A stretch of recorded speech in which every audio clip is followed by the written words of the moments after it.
So when looking for Amazon FBA deals, I have a set number of websites I always like to source. I also like to spend a lot of time on a clearance section of different websites. That's not to say you're only going to find FBA deals when they're in the sale, as it's quite possible to find normal priced items which make great Amazon FBA deals. And we've got one to show you today, which is from the website NDA Toys, which is sort of like a wholesaler slash retailer. You do buy them in bulk. So this product I'm showing you is in a pack of 5, and it looks like it's got great potential for Amazon FBA. But the key word there is potential. How do we know potential actually means profit? So here is the product, as you can now see on the screen, and it's this National Geographic bug dig kit, which we can buy for £5.18 including VAT, and these are in a pack of 6, so our pack price would be £31.10. Now on Amazon we can sell this product for £12.39, so buying it for £5.18 and it sells for £12.39. But just because we can buy it for less than what it sells for on Amazon, that doesn't mean it's going to be a successful Amazon FBA deal. So what we actually need to do is we need to check all of the data on this product before we decide if we're going to buy it. So we're going to load up the Profitl Chrome extension and we're going to run through all this data. Now we'll be covering the most important points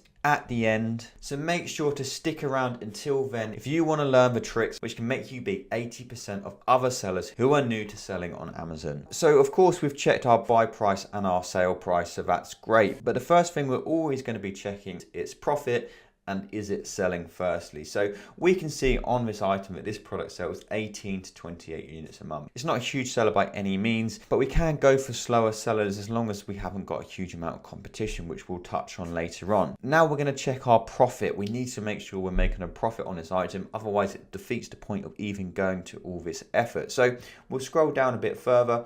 We can see that after our fees, FBA fee £2.79, referral fee 54p, 20p for sending into Amazon per unit. It would give us a £5.36 profit per unit, but this isn't the important data point. The data point we're actually checking is the return on investment, and this is important because if we're only looking at profit, that doesn't factor in the price we're actually buying it for, because if we're buying the item for £100 for example and we're getting £5 profit, that's not very good. However, if it's a cheaper item and we're getting £5 profit, then that is good. So we aim for 30% return on investment as a minimum.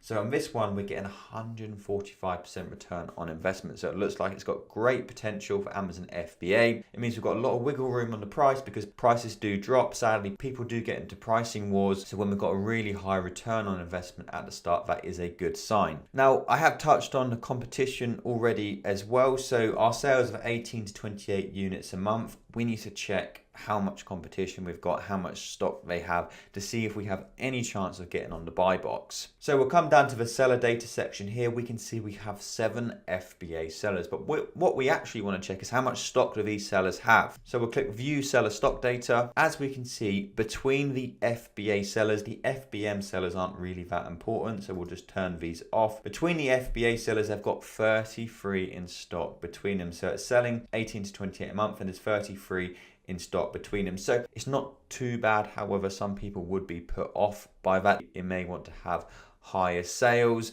but all these sellers seem to be other arbitrage sellers. What you don't want is you don't want to be competing against sellers who have loads and loads of stock. The chances are they're going to be doing wholesale, which means they're buying for bulk. They're probably buying it for cheaper and they have a lot more to lose than you. Now we've checked our sales, we've checked our profit, and we've checked our competition. Next up, we want to make sure we can actually sell it, and is there any other potential issues on the product? Now I'm just logged into a test account, so everything says it's gated. You can check it just here by going to the gated section. It's going to either say yes or no. If you're not gated, great. If you are gated, not the end of the world. Sometimes it can be a good thing because it means there's a few more steps which may put your competition off, but we will link a video just up here all about how to get ungated, so make sure to check that out if you do want to learn how to get ungated in different brands and categories. But being gated isn't the only warning we're checking for. There's also a few other things we need to look out for, such as IP risk. This means intellectual property violation. If we see this, we need to be careful. It's sort of like a copyright violation.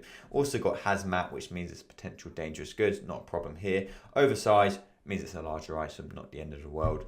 And then variations you need to be careful of because it can make a product seem more popular than it actually is. Now we are sure you're awaiting for the all-important thing which a lot of sellers don't use, which can make you beat your competition, and that is using price graphs. And the reason this is so important because it provides so much information and data which isn't clear on the surface. We're looking at this data just here, but there's also historical data about what's happened with this product. And this is something which a lot of sellers choose to ignore, which means they can buy items which aren't actually good, and they may even end up having to sell them for a loss. So you can reduce your risk of bad buys massively by using price graphs. But how do you use them? Well, let me show you. So all we do is we head over here and click load price graph, and it's going to load up the price graphs. There's a number of graphs we can look at: the price history, the sales rank, the offer history, and the reviews. So let's go through each one of these. We'll extend the time frame over to the last year. And the first thing we're looking for is at the price history graph. And what we're focusing on here is whether the price now is high, whether it's low, because if the price had been a lot cheaper previously, there's a good chance it may come down. And we also want to check on here for the risk of a suppressed buy box. So a suppressed buy box is where Amazon hide the add to basket or buy it now button. This is typically because they deem it as too expensive. And these sort of products are really hard to sell on because they don't get a huge amount of sales. So we can use these price graphs to have a look to see if there's any gaps. I don't think there's been a suppressed buy box. This has just been times when the item has been sold out. Now, next up, we'll check out the sales rank graph, and we use this just to back up the data on the sales. So the way to look at these is typically drops indicate sales. So when you're seeing lots of movement in the line, that means the item is selling. So that is a good sign. We can see it's not a huge seller, but it is definitely selling. Next up, we look at the offer history graph, and this is important. It can show us the risk of an IP violation. So what you can sometimes see on these price graphs, you'll see 10 sellers and all disappear for no reason. This is very strange behavior. Usually on a normal product, there'd be a gradual drop off as people sell out. If they all disappear, this might mean someone's reported them for a copyright violation. These are a really bad thing to have on your account. So another really important thing to check on these price graphs. Now that is just a quick demo of using the price graphs. If you did want us to make a full length video of reading price graphs, and we can show a few different products as well, let me know in the comments and I'll get that created. But we hope you did find that video helpful, and please do let me know in the comments any other questions you may have. I'll try and answer all of them. But that's all for today. Make sure to hit that subscribe button, and I will see you in the next video.